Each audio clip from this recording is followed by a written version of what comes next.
لہو ما فی السماوات و ما فی الارض۔ اللہ کہتا ہے جو کچھ آسمانوں میں ہے اور جو کچھ زمین میں ہے۔ آسمانوں کا ذکر کرتے کرتے جیسے کوئی زوم کر کے کیمرہ زمین کی طرف لاتا ہے کہ یہ جو چھوٹے سے ڈاٹ کی حیثیت کی مالک ہے زمین، یہ میرے لیے بڑی امپورٹنٹ ہے۔ تم لوگ میرے لیے خاص ہو۔ تمہاری رگوں میں دوڑنے والا خون اور خون کا ایک ایک ذرہ میرے تابع ہے۔ اللہ تعالیٰ ہماری امپورٹنس بتا رہا ہے اور ساتھ بتا رہا ہے کہ اللہ ہر وقت ہمارے کاموں میں، ہماری دنیا اور زندگی کو مینٹیننس میں مشغول ہے۔ اللہ بندے کے پاس آتا ہے پھر ایک دم سے دور جاتا ہے، جیسے اللہ الہ سے بات شروع کرتا ہے کہ میں تمہارا محبوب ہوں، کتنا پاس ہوں، اور پھر سماوات کی ذکر کرتا ہے اللہ تعالیٰ کہ میں تم سے بہت دور بھی ہوں۔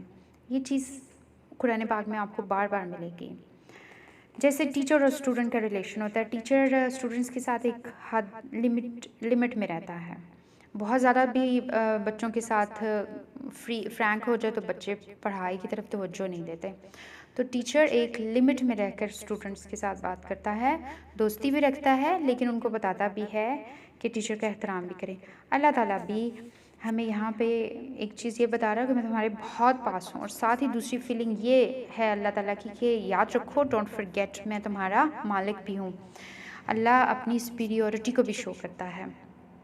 اللہ کہتا ہے من ذا الذی یشفع عندہ الا باذنہ، کس کی جرت ہے جو میرے حضور سے سفارش کر سکے۔ ہم نے یہاں ہماری دنیا میں کیا ہے، ہم سوچتے ہیں فلاں ہماری سفارش کر دے گا، فلاں بزرگ کے ہاتھ پہ بیعت کر لیں گے تو وہ ہمیں اللہ سے بچا لیں گے۔ عیسائیوں کا بھی یہی عقیدہ تھا، وہ کہتے تھے کہ حضرت عیسیٰ علیہ السلام سے اللہ بہت پیار کرتے ہیں، اور اگر ہم حضرت عیسیٰ علیہ السلام ہم سے بھی بہت پیار کرتے ہیں تو وہ جب اللہ ہمیں سزا دینے لگے گا تو حضرت عیسیٰ ہماری اللہ سے سفارش کرائیں گے اور ہم بچ جائیں گے۔ یہی چیز مسلمانوں میں اب آ گئی ہے، لوگ مزاروں پہ جاتے ہیں، دعا کرتے ہیں، سجدہ کرتے ہیں، وہ اللہ کی اتھارٹی کو جواب نہیں دینا چاہتے کیونکہ غلط کام مشغول ہیں۔ وہ کہتے ہیں کہ ہمارے غلط کاموں پہ کوئی ہمیں بچانے والا ہو، اس لیے ایسے بزرگوں کو بیچ میں لے آتے ہیں کیونکہ وہ اللہ سے ڈیل کرنا نہیں چاہتے۔ جو اللہ نے حرام کیا وہ وہی کرنا چاہتے ہیں، اور ایسے بزرگ کہتے ہیں ہمارے ہاتھ پہ بیعت کرو گے تو ہم تمہیں اللہ سے بچا لیں گے۔ اللہ کہتا ہے کون ہے جو اس دن میرے حضور سفارش کر سکے۔ تھوڑی لمبی حدیث ہے، میں اس کو شارٹ کر کے بتاتی ہوں۔ قیامت کے دن لوگوں کے لوگ گروہوں کی شکل میں حضرت آدم علیہ السلام کے پاس جائیں گے اور جا کر کہیں گے آپ ہمارے باپ تھے، ہماری سفارش کریں۔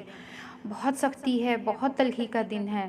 سوچیں آگ کے شعلے لپٹ لپٹ کر انسانوں کی طرف آ رہے ہوں گے، جہنم لپکے گی انسانوں کی طرف، اور اتنی گرمی ہوگی کہ انسان اپنے ہی پسینے میں ڈوب جائے گا، سورج قریب آ جائے گا، اور سختی اس دن سے زیادہ سختی کا کوئی دن نہیں ہوگا، اور لوگ پاگلوں دیوانوں کی طرح ڈھونڈیں گے کہ کوئی ہے جو ہماری سفارش کر سکے۔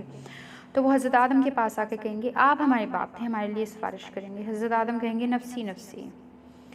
پھر وہ حضرت نوح کے پاس جائیں گے، وہ بھی یہی جواب دیں گے۔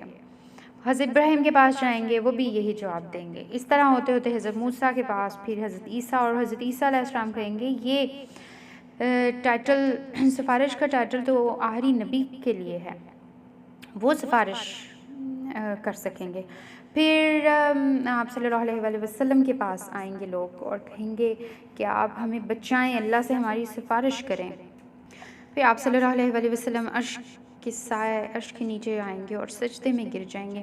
اللہ تعالیٰ انہیں وہاں نئے الفاظ وحی کریں گے جن کو وہ پڑھ کے اللہ کی تعریف کریں گے۔ پھر اللہ کہیں گے اٹھو محمد، اپنا سر اٹھاؤ اور مانگو تمہیں کیا مانگنا ہے، سفارش کرو، میں تمہاری درخواست قبول کروں گا۔ آپ صلی اللہ علیہ وآلہ وسلم کہیں گے میری امت، میری امت۔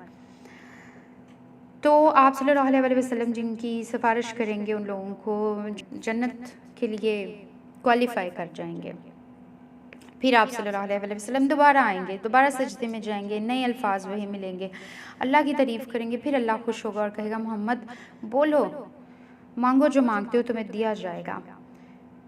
تو جن کے دلوں میں ایمان بال جتنا بھی ہوگا نا، اللہ تعالیٰ کہیں گے ان کو بھی لے آؤ، تو آپ صلی اللہ علیہ وآلہ وسلم ان کو بھی لے آئیں گے۔ اس کے بعد پھر سجدے میں جائیں گے، تیسری دفعہ اللہ تعالیٰ کہیں گے مانگو، تو آپ صلی اللہ علیہ وآلہ وسلم کو اللہ تعالیٰ کہے گے جاؤ، جس کے دلوں میں ریت کے ذرے کے برابر بھی ایمان ہے ان کو بھی لے آؤ، ان کو بھی جنت دی جائے گی۔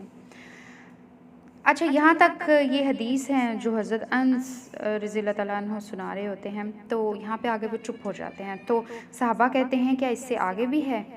تو وہ ہنسنا شروع کر دیتے ہیں، وہ کہتے ہیں ہاں، آپ صلی اللہ علیہ وسلم چوتھی مرتبہ بھی سجدے میں گئے اور اللہ نے کہا کہ مانگو کیا مانگتے ہو، تو پھر اللہ تعالیٰ آپ صلی اللہ علیہ وسلم کو کہیں گے جنہوں نے لا الہ الا اللہ ایک دفعہ بھی کہا ہے ان کو بھی لے آؤ، ان کو بھی جنت کی بشارت ہے۔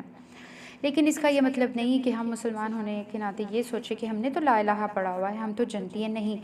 اللہ تعالیٰ آپ قرآن پاک میں ایک جگہ آتا ہے کہ آپ صلی اللہ علیہ وسلم ان لوگوں کے لیے بھی کہیں گے کہ اے اللہ، وہ لوگ جنہوں نے قرآن کو پکڑا، ان کو لیا لیکن اس کو پڑھا نہیں جس طرح اس کو پڑھنے کا حق تھا اور اس پر عمل نہیں کیا، ان کو جہنم میں ڈالیں۔ یہ بھی سفارش اللہ تعالیٰ کے حضور آپ صلی اللہ علیہ وسلم نے کرنی ہے، اور ایسے لوگوں کو جہنم میں ڈالا جائے، چیزوں سے ڈر کے رہنا چاہیے۔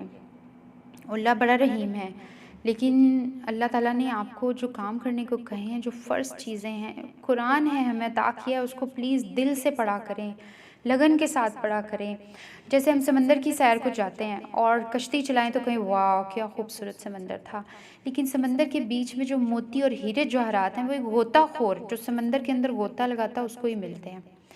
تو قرآن پاک کو عربی پڑھنا بہت اچھا ہے، خوبصورتی ہے اس میں، لیکن آپ اس کی ترجمہ اور اس کی تفسیر، اس کے اندر ڈیپتھ میں غوطہ لگائیں گے تب آپ کو اس کے ہیرے جواہرات ملیں گے۔ تو اس کے اندر غوطہ لگانے کی کوشش کریں، اس کو سمجھنے کی کوشش کریں۔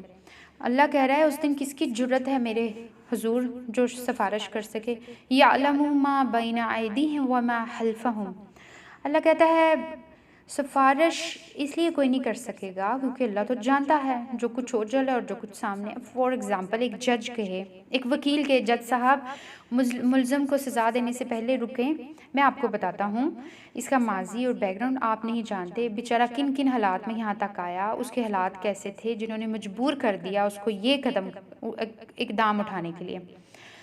تو اللہ کہہ رہا ہے کہ میں تو جانتا ہوں جو پیچھے اور جو آگے ہے، میں تو سب، میرے سے تو کچھ چھپا ہوا نہیں ہے، تو کوئی وکیل کوئی بندہ میرے سے کیا سفارش کرے گا؟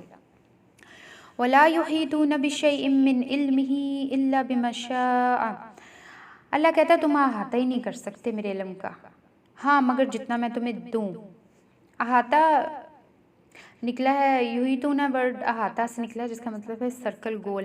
اللہ کہتا ہے میں تو چاروں طرف کا علم ہے میرے پاس۔ فار ایگزامپل آپ پہاڑ کے ایک طرف کھڑے ہوں، آپ کو نہیں پتا پہاڑ کے پیچھے کیا ہے، اللہ کہتا ہے میرا علم ایسا ہے جو ہر چیز کا احاطہ کیے ہوئے ہے۔ جیسے آپ کے گھر سے کوئی چوری کر کے لے جائے اور آپ کھوجی پلوائیں اور وہ کھوج کے پیچھے لگتا لگتا وہاں تک جاتا ہے کہ چور کون سا ہے، آپ کو نہیں پتا چور کہاں سے آیا، کس طرف سے آیا، اللہ سے کچھ چھپا ہوا نہیں ہے۔ اللہ تو اوپر سے دیکھ رہا ہے نا ہمیں، اللہ کا ویژن براڈ ہے۔ اللہ کہتا ہے جتنا علم میں تمہیں دیتا ہوں، جیسے کسی بچے کی نمونیا سے ڈیتھ ہو جاتی ہے تو ڈاکٹر بتاتا ہے کہ سردی لگنے سے بچے کی ڈیتھ ہو گئی، یہ علم اللہ نے ڈاکٹر کو عطا کیا ہے۔ اس سے ہٹ کر کچھ علوم ہے ہمیں نہیں پتا، کچھ کی اچانک ڈیتھ ہو جاتی ہے، جیسے اللہ تعالیٰ بتاتا ہے کہ میں یہ کیوں کرتا ہوں سورہ کہف میں، جیسے حضرت موسیٰ نکلتے ہیں ایک بزرگ کے ساتھ، ہم عام لفظوں میں انہیں حضرت خضر کہتے ہیں، لیکن علماء کی ایک بڑی اسکالرس کی ایک بڑی تعداد ان کو حضرت خضر نہیں مانتی، وہ کہتے ہیں کہ وہ حضرت خضر نہیں، اللہ کے ایک بزرگ تھے۔ اللہ کے بزرگ کے ساتھ جب وہ جاتے ہیں جن کو اللہ نے ایک خاص علم دیا ہوا تھا، خاص علم کون سا؟ غیب کا علم، جن کو ہم نہیں جانتے۔ جیسے کسی بچے کی ڈیتھ ہو جائے، ماں کہتی میرا ہی بچہ کیوں مر گیا، ایسا اس کے ساتھ کیسا ہو گیا، تو اللہ تعالیٰ وہاں پہ بتاتا ہے کہ میں کیوں مارتا ہوں، بچوں کی ڈیتھ کیوں ہوتی ہے، اور اس میں تھا کہ بچے نے بڑے ہو کے ٹھیک نہیں نکلنا تھا، تو اس کو پہلے ہی اس کے والدین بہت نیک تھے تو اللہ تعالیٰ نے اس کو موت دے دی، اور پھر وہ خزانہ چھپا ہوا تھا، اس دیوار کو انہوں نے مرمت کیا تو وہ خزانہ والدین نے چھپایا تھا، اللہ چاہتے تھے وہ خزانہ ان بچوں تک پہنچے، اس لیے اللہ نے دیوار تعمیر کروا دی اور کشتی میں سوراخ کر دیا۔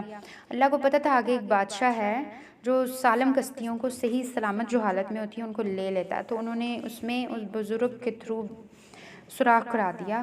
فائدہ کن کا تھا؟ ان لوگوں کا، تاکہ ان کی کشتی نہ لے لی جائے۔ یعنی اللہ کے عالم الغیب میں ایسے ایسے کام چل رہے ہوتے ہیں جن کا ہمیں پتہ نہیں ہوتا۔ ہمارا اتنا ویژن نہیں ہے، لیکن اللہ تو احاطہ کیے ہوئے ہے نا ہر چیز کا، اللہ کو پتہ ہے کس چیز کا کس کو کتنا فائدہ ہے۔